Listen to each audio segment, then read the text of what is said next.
Hey guys, this is the beginning of Two Side Outdoors. It's a hunting, camping, fishing, anything and everything survival podcast. So today I'm going to tell you a little bit about myself, I guess. So my name's Ralph. Work in the pest control industry, love the outdoors, and barely starting to get into hunting and whatnot. Um, Fished basically ever since I was little. Um, and yeah.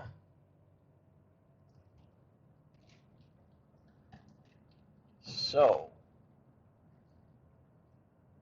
with what's going on in the world right now, what do you guys think of that? Do people think it's a conspiracy?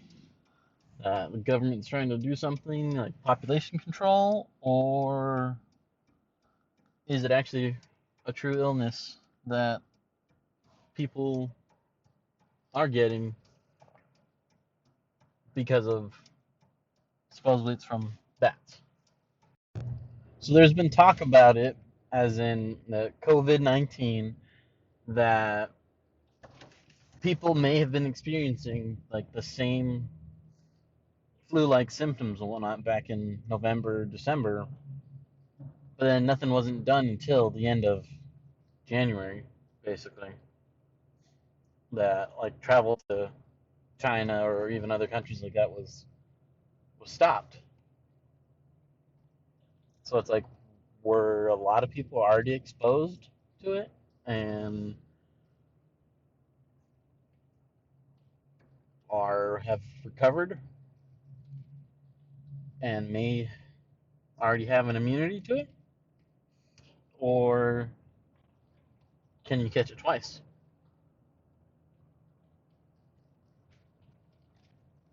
Those are questions that I think about. But then also, in the field that I work in, we are considered essential, and I'm constantly coming in contact with people. So it's like, do I guess contact is considered just knocking on doors, ringing doorbells, and like our policies are just to ring doorbells, step back 6 feet, if they answer the door or not, we'll still do the service, but it's still very limited contact. So we still put ourselves at kind of a little bit of a risk. Um, but yeah, it's something that I never thought I would see during my lifetime, and it's just something new, something everyday things and whatnot that you take for granted and whatnot, are you realize now that it's just like, whoa, I can't go out and do that anymore, or I want, and it's just like it's a new reality to people, an eye opener for sure. Now, to change kind of topics, I'm going to talk a little bit about pest control. Pest control is a, for sure, eye opener. You see so much stuff that nobody else sees, and you learn quite a bit about how people live, which is, people are gross. Um, roaches. Roaches are one of those bugs that are super hard to get rid of, but people still coexist and live with them and won't take care of them. They won't try to get rid of them. Or if they do, they try to do it themselves, and it doesn't work. I've gone into some houses that they've had such a bad roach problem that it's literally caked on roach crap everywhere, which is disgusting. And you can smell it as soon as you walk into the house. You can smell that there's something in there that shouldn't be. And then switch from roaches, rodents. I've gone to a couple houses before where you can smell that there's that high urine smell of rodents being there, or there's the whole smell where rodents have taken over. You walk into the house and it smells like death, like something died there. That's that bad. That one, the one time that I did or went into a house that was like that, the customer didn't look very well. Like something was wrong. Later to come find out, a month or when we went back to service a month later for their regular service, the customer had passed away and they canceled service and whatnot. But I wonder if it had to do with an issue with having that bad of a rodent problem that they got that sick. It's something to think about. Um, I'm honestly surprised at how people do live like that, where they won't take care of certain issues and whatnot. Well, I do get that, like, yeah, money issues and stuff that they can't do it, but it's like do something to at least try and prevent it or at least curb it a little. So enough with the roaches. Bed bugs. Those are one of the other ones that's kind of scary when you have to go into a house and inspect because you hope you don't get any on you and bring them home. But they're also disgusting at the same time because of how infested some places are. I've gone into some houses that it they are literally, I don't even, it was so bad that they were in the crevices where the ceiling meets the wall. It was just everywhere, all along the top of the ceiling, crawling up the wall, crawling on the floor, crawling on the bed, between all the cracks and crevices on the bed, and in the seams. I've seen them in the box springs, all over the box springs. Um, what are some other areas? Behind picture frames, inside electrical things, outlets, um, alarm clocks, DVR, um, all sorts of electronics and stuff that are close by the area where they're nesting. Or they even choose to use those electronics as nesting places because they're warm. Bed bugs don't discriminate. That's another thing. Anyone can get bed bugs. You can get them from a hotel. You can get them from going to your friend's house, sitting on their couch if they have them. Um, riding the bus, which is scary. So if you ever ride the bus, you have to be careful with that. Possibly even going to the doctor's office. You never know. But yeah, bed bugs. You can get them just about anywhere. So it's like working in the pest control industry, definitely an eye opener just because of that. And then like looking at restaurants and whatnot, you look at restaurants differently. Just the way they clean and how clean, or yeah, how clean they are when you go eat at a restaurant now. I've totally changed basically. Like you want to look up and check their public the what is it the public health department records and whatnot of theirs, or see who's been shut down for certain things and whatnot.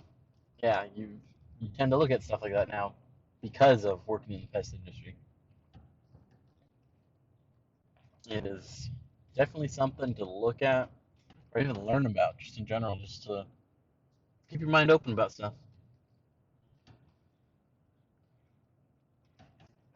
And what should I talk about next?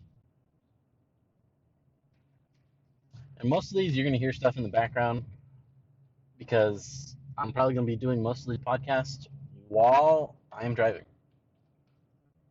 from basically each stop that I have throughout the day while working. Um, so if you guys do hear me taking a drink or shaking or anything like that, it's probably just stuff that's rattling in my truck. Um, yeah.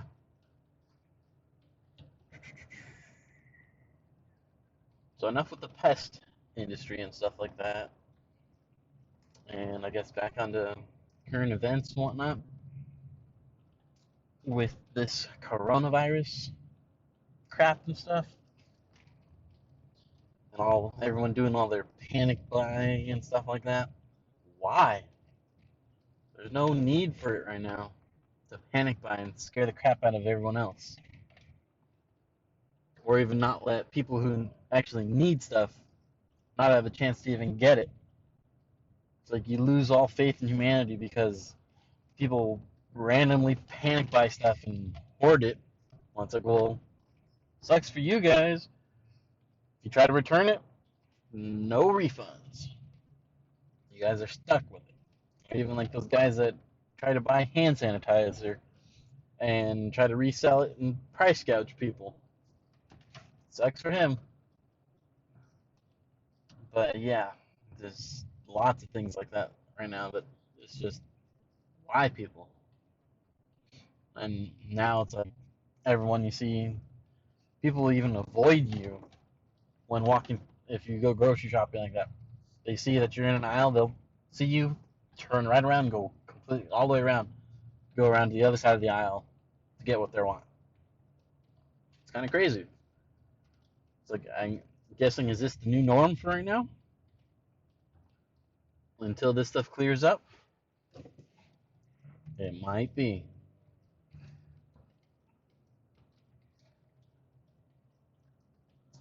And yeah, I do have family members that are in the military and whatnot. I've gotten some words from them saying, "Hey, be careful because of something might be going down, possibly. Who knows?" Because they were possibly getting fitted for gas masks and being issued, or yeah, fitted for that stuff and having them issued to them in the next coming weeks. So who knows if something is going to happen or not? We will see. Everyone's just taking everything day by day. Um, I've even heard, well, even rumors have been said about, like, say, for some reason within the past 2 weekends that, oh, prepare for something to happen within the next 48 hours. Each time that has been said, nothing has happened.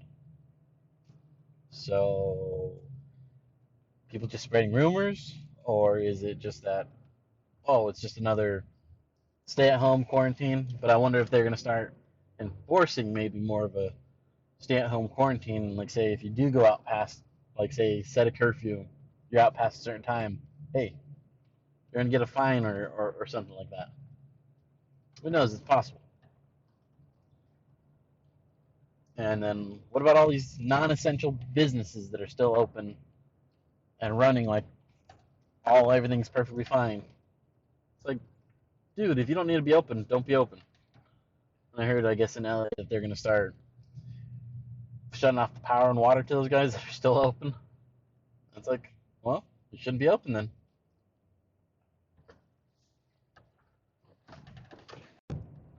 Okay, so enough talking about what's going on in LA.